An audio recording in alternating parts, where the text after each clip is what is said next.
So hi there, I'm here with Dave Gray, the founder of X-Plane and author of Game Storming and the Connected Company. And Dave is also the co-founder of Board Thing and Liminal. So hi Dave, nice to chat with you today. Hi, Katie. How's it going? Good. How are you? Pretty good. Glad the week is kind of winding down for us a little here. Yeah. Well, delighted to talk to you. You too. So, I guess to get started here, tell me a little about yourself and let the attendees get to know you and your story. A little about myself. I originally went to art school. I studied design and illustration, and I got into the, I guess you could say, the world of entrepreneurship when out of school. I started working in newspapers doing information graphics and information design, and I enjoyed doing that a lot. But the newspaper industry was kind of in a decline. So what I had to figure out a way to keep doing this work that I discovered that I really enjoyed, but I had to find a way to take it and make it live outside of the host organism, which was the newspaper industry. So I started a business that's where Explain came from. I started that business in the early 90s just as, in a way, a kind of experiment to say, well, I think this is a great way to communicate ideas. It's a very, communicating your ideas visually is way more powerful in some ways than just writing a memo. So the experiment was, can you make a company out of this? And we actually were very successful at it. We grew a company from just me, one person, to about 50 people, and about 40% of the Fortune 500 were clients at one time or another. So they all had a lot of explaining to do. So we did a lot of explaining. Sure. We still do, in fact. Yeah, that's great. And so tell me about your work with Board Thing and Liminal now. I'm a little familiar with Board Thing, but for people that are not as familiar, what is it? Yeah, well, Explain is still going strong, but I'm sort of exited from the day-to-day operations of that company. Although I'm still, connected with them. Then,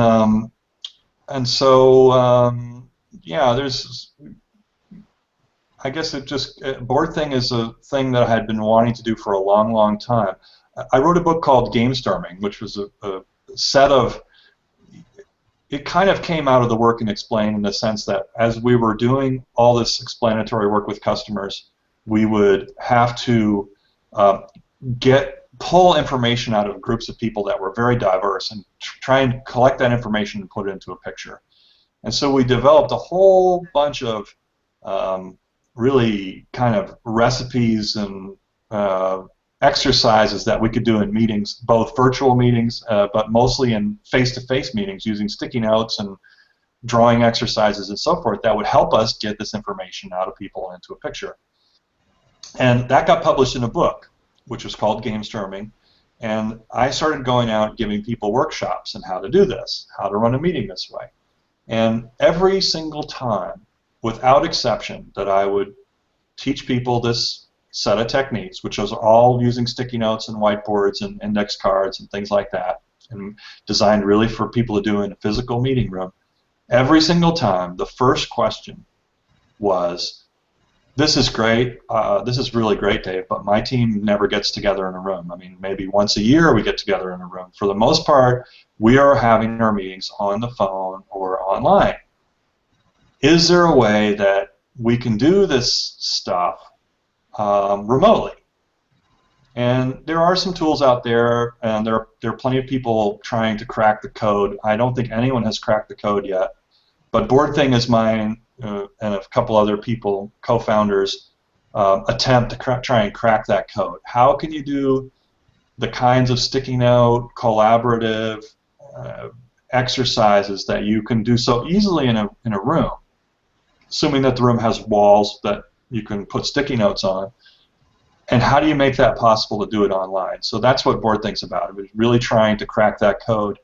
It's very early stage. It's still in private beta, so we're still kind of playing around with it. But I think we're starting to make some progress in making it easier for people to do that stuff in a distributed team, remote teams.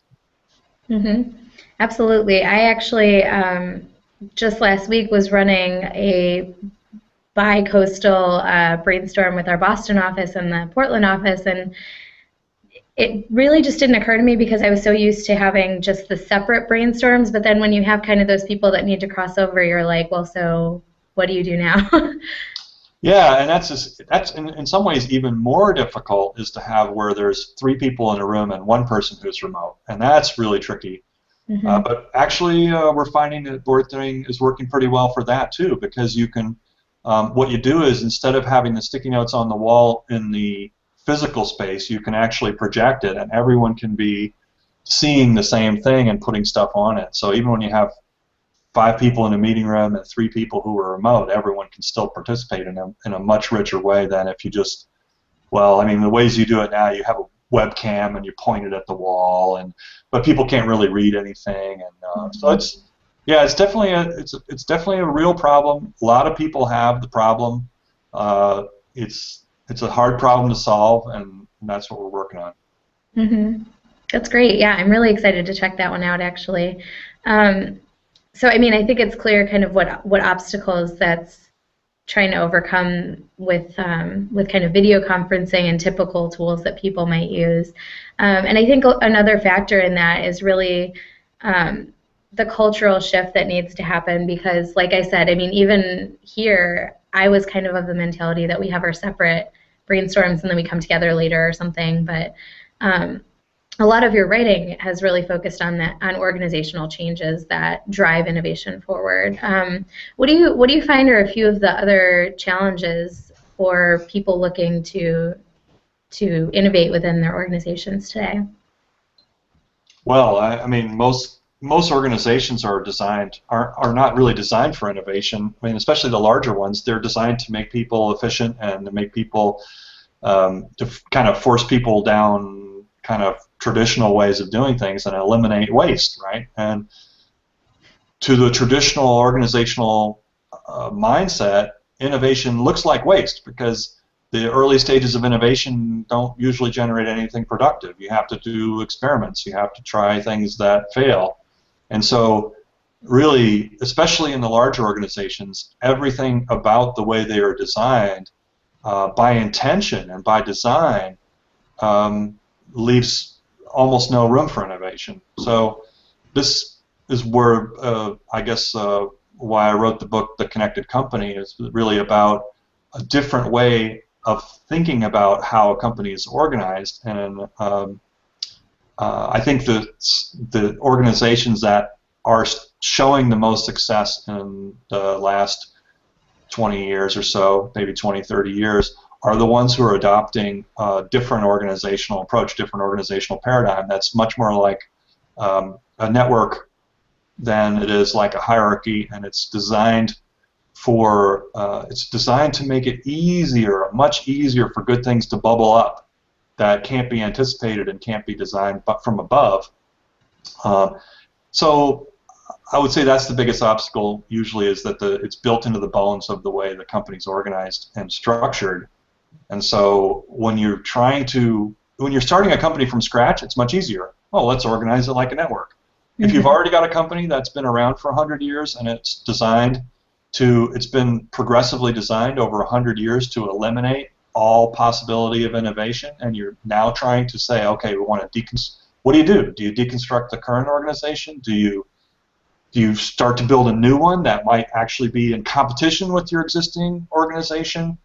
Do you buy companies that are doing innovation? And then if you do buy them, once you buy them, do you then force them into your current model, or do you try and pull? There's a lot of complexity to it, and the answer is not the same for every organization because every organization has a different starting point. Mm-hmm. So that's actually why I'm working on this new project that I'm working on that you know about, called Principles of Agility, because what's happened is, as I've put out this last book called The Connected Company book, I've getting a lot more people asking me, okay, well, here's where we are. What should we do? Here's where we are. What do you think that we should do? Well, we're over here. What do you think we should do? And every single one of those questions has a different answer because it depends on the context and the situation and how long the company's been around and what they've been doing. But the things that I'm finding that are common are there are certain organizing principles.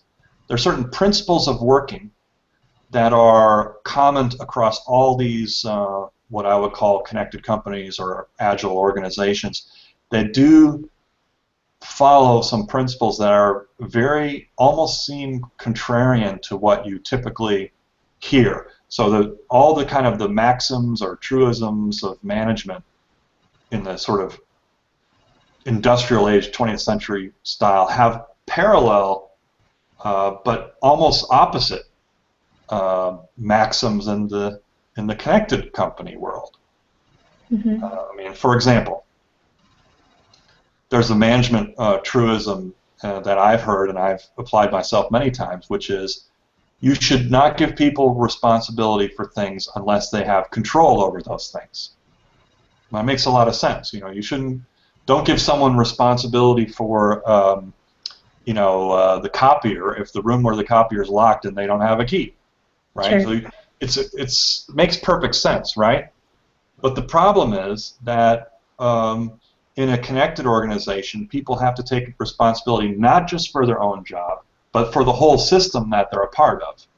It's a lot more like sports. So if you think about a basketball team, if a basketball team operated like a traditional industrial age company, no one would be able to move into someone else's territory or zone. But if you see what happens, they work as a team, and one of the things that makes them successful as a team is they practice a lot.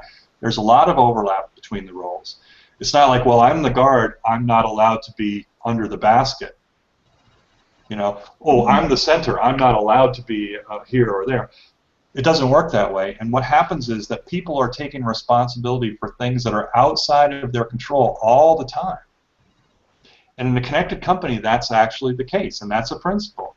Take responsibility for things that are outside of your control, not just the things that are inside of your control. It doesn't do anybody any good if you're doing your job and you're piling up inputs for somebody else, and that person can't handle them. There's a bottleneck in the system because so you're doing your job, but you're creating a problem for somebody else.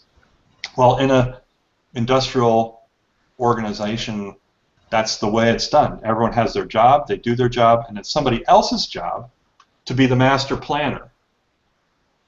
But in a connected company, you don't have that master planner. You actually have to, it's much more about being able to self-organize. And so this is the project I'm currently working on that I'm very excited about, which is this set of principles for how do you approach work in a connected organization. And what I like about principles is it's easier to take those ideas and apply them to any situation that you're in. Mm-hmm. Mm-hmm. I love the example of the basketball team. I mean, especially given the way the Blazers are playing. I don't know if are you still a fan? I know you're not a basketball fan? I Blazer. haven't been paying a lot of attention this year, no. But okay. Yeah, but I love that example, especially one of the visuals that I saw from, I believe, the connected company that you had was kind of how you're leveraging the shared resources that you have instead of kind of keeping things off in separate silos, I guess. Mm-hmm. That's great. So what disruptive tactics are out there that are piquing your interest right now? Disruptive tactics. Well, I keep coming back to this agility thing. I think that the thing is that because of social networks and the kind of rapid advance of technology, what's going on is that people, you and me, have as good or better technology at home than we have at work these days. I mean, it used to be that the advanced technology was at work, and if you wanted to make a flyer for your family reunion picnic, you would go into the office to use the computer and print it out on the computer on the printer because you had that stuff at work and you didn't have it at home. But now, customers, people like you and me, participants in the economy, we have these really what used to be supercomputers, and we're carrying them around in our pockets. And this gives us tremendous amount, and if you add the social networks in there, this gives us a tremendous amount of control and power in the economic environment.